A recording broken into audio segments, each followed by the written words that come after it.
The UN Refugee Agency has raised the alarm over the rapid build-up of migrants on the Greek-Macedonian border. The bottleneck began after Macedonia imposed tight controls over a week ago and threatened to shut the crossing altogether.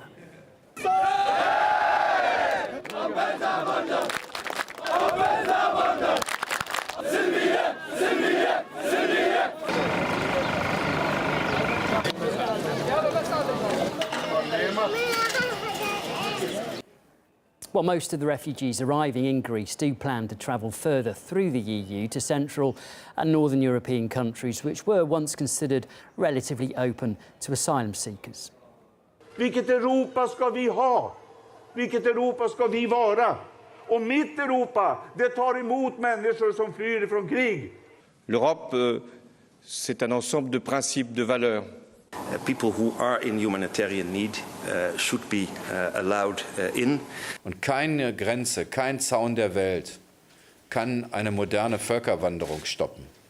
Es gibt keine einfachen Lösungen, die auch nachhaltig und ehrlich sind. However, in recent months, many European states have been unilaterally reintroducing border controls or imposing quotas on the number of refugees who can actually enter. In February, Norway extended checks that were first brought in last November. Oslo says the move has succeeded in curbing the inflow. Similar measures are in effect at the moment in neighbouring Sweden, and Hungary was one of the first to put up barbed wire fences on their border. Austria has also screened all arrivals since January, with the most recent development, Macedonia partially closing its frontier. Up to 10,000 refugees have been trapped on its border, which prompted a strong reaction from Athens.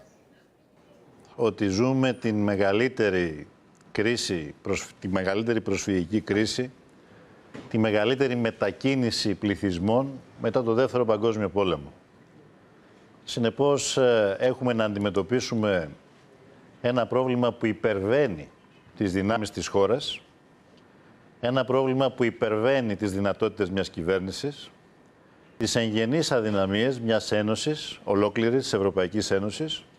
Well, our correspondent Murad Gazdiev travelled to a small Greek town not far from the Macedonian border, and he found out how locals there are reacting to the build-up of migrants in the area.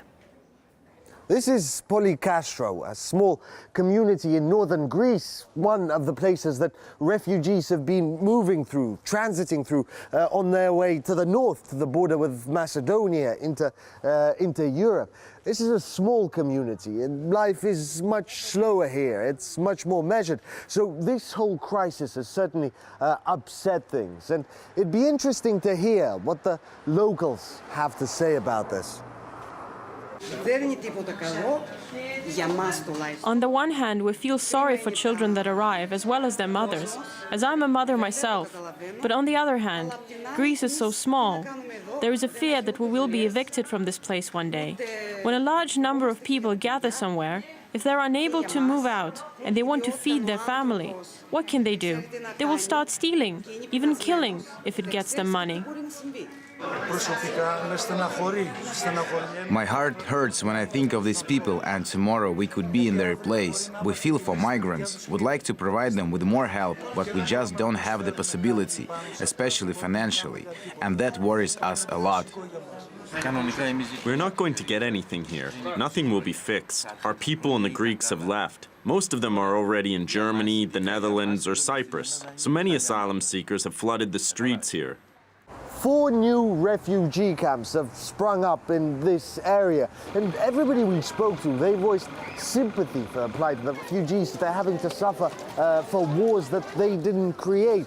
The overwhelming fear here, though, is that the citizens of Polykastro and other Greeks, their already weakened economy, will have to pay the price of this migrant crisis that they also had no part in making.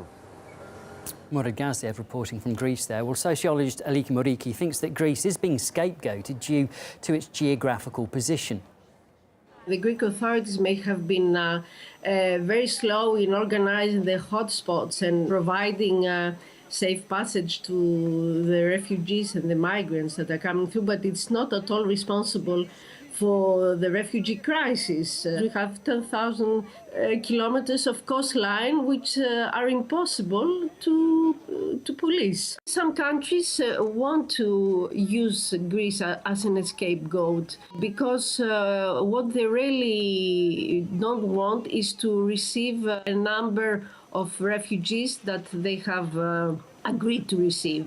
Until the European leaders find a way to address this issue collectively, which is a pan-European issue, we will see the situation getting much worse.